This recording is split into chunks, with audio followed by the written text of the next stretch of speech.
Have you ever looked at an ant and thought, yeah, somebody will definitely smuggle that across international borders for millions of dollars? Probably not.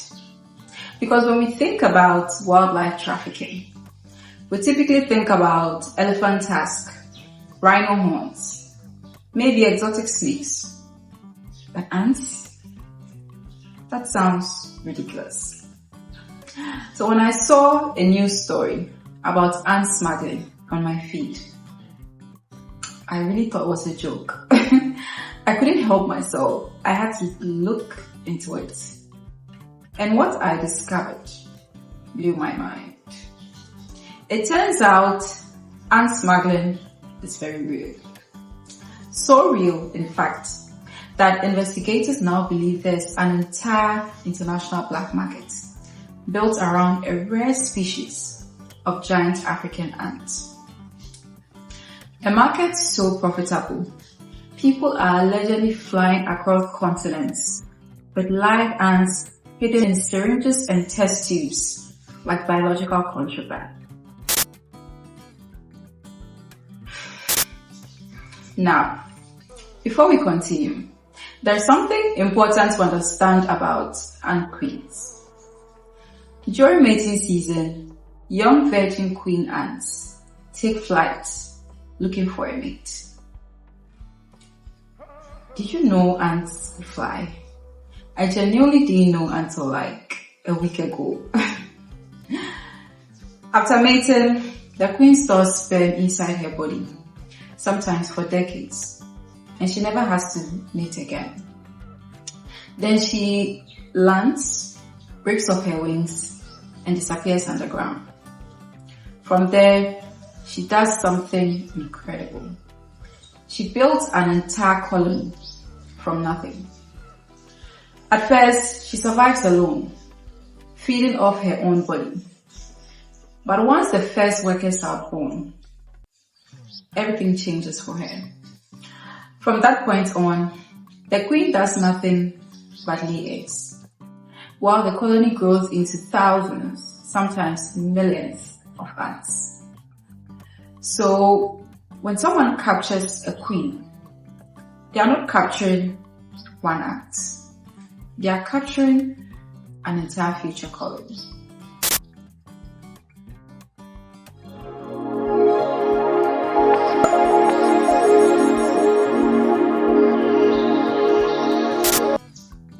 In March of 2026, airport officials in Kenya were carrying out routine security checks at Nairobi's main international airport.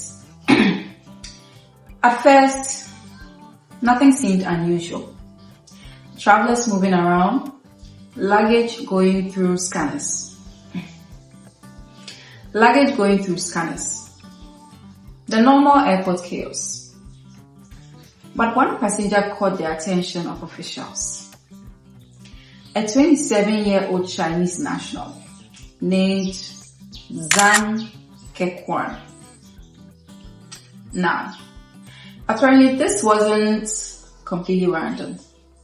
Authorities had already flagged his passport because they suspected he had been connected to a wildlife trafficking operation the year before. So when Zhang appeared at the airport again, before he could board the flight, he was stopped. And inside his luggage, they discovered over 2,200 live ants. Not dead species, not preserved insects. Live ants, carefully packed and carefully concealed. And most importantly, most of them were queens. And as I've already explained, the queen is everything in an ant colony. So for collectors, the queen is the real prize. And these particular queens belong to a species called Mesocephalotus, one of the largest harvested ants in the world. These things are apparently legendary among ant collectors. And yes, people actually collect ants like pets. There's an entire global hobby centered around keeping ants in artificial glass habitats called formicariums, basically luxury ant farms. And among collectors, Mesocephalotus is considered elite. The worker ants can grow huge. The soldier ants have massive oversized heads, and the colonies are incredibly complex to watch. But the queens, they can live for decades. Some estimates suggest up to 50 years. Meaning, if you buy one, you are not buying a temporary pet. You are buying an entire colony that could survive for half your lifetime. And that's why the prices become insane. Locally in Kenya, a queen ant might cost less than $1. But internationally, some collectors are paying over $200 for a single queen. Now suddenly, something most people would step on without thinking become an incredibly profitable smuggling commodity. And according to reports, the methods used were surprisingly sophisticated. Some ants were hidden inside climate control test tubes. Others were packed into modified syringes lined with moist cotton to keep humidity levels stable during travel. Which sounds less like insect smuggling and more like trafficking biological specimen. And the deeper investigators looked, the stranger the story became. Because authorities didn't think Zhang was acting alone. They believed there was an entire trafficking network operating across East Africa.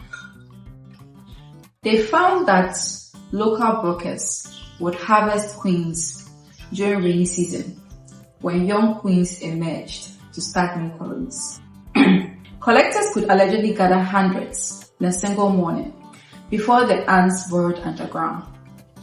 Then, those ants would move through supply chains involving local handlers, international buyers, and shipping routes connected to Europe and Asia.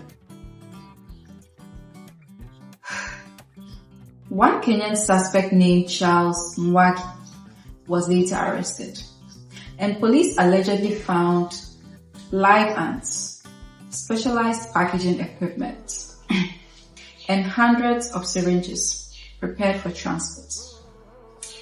And this is where things became even more serious. Security footage reportedly showed Charles delivering ants to Zhang at a hotel just days before the airport arrest. At that point, this no longer sounded like random insect collectors. This sounded organized. And honestly, it reveals something bigger happening in wildlife crime.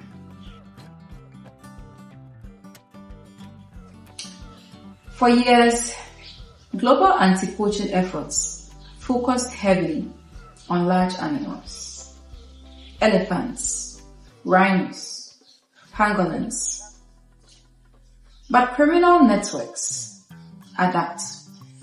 And according to researchers, some traffickers may now be shifting towards smaller species that are seen to be easier to hide, less regulated, and far less likely to attract international attention. Think about it.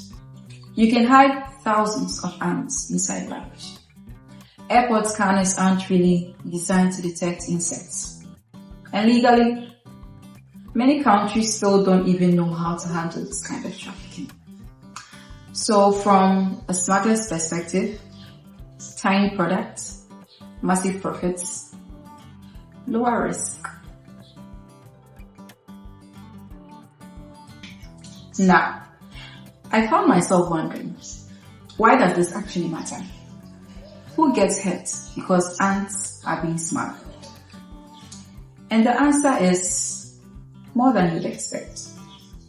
These ants actually play a huge role in East African ecosystems. Entomologists call them ecosystem engineers. They spread seeds, they improve soil, they support entire food chains. So removing thousands of queens from the wild could potentially destroy entire future colonies. And that means this isn't just about weird collectors buying ants online.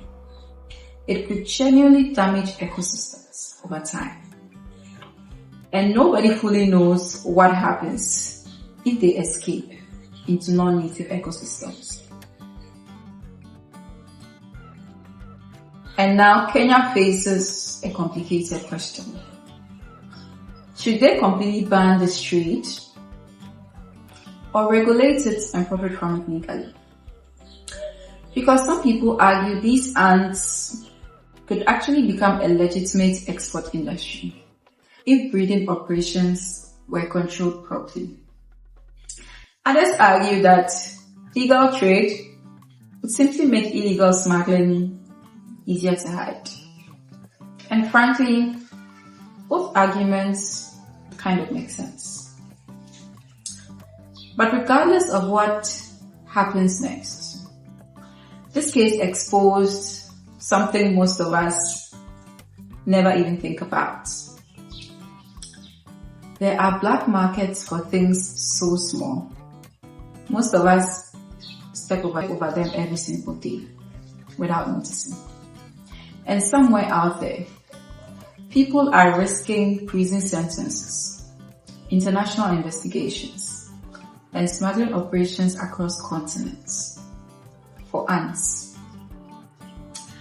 A few months ago, with the plot of an action thriller involved an international black market for ants, I would have laughed. Now, I'm not so sure there's any creature on earth too small to become profitable.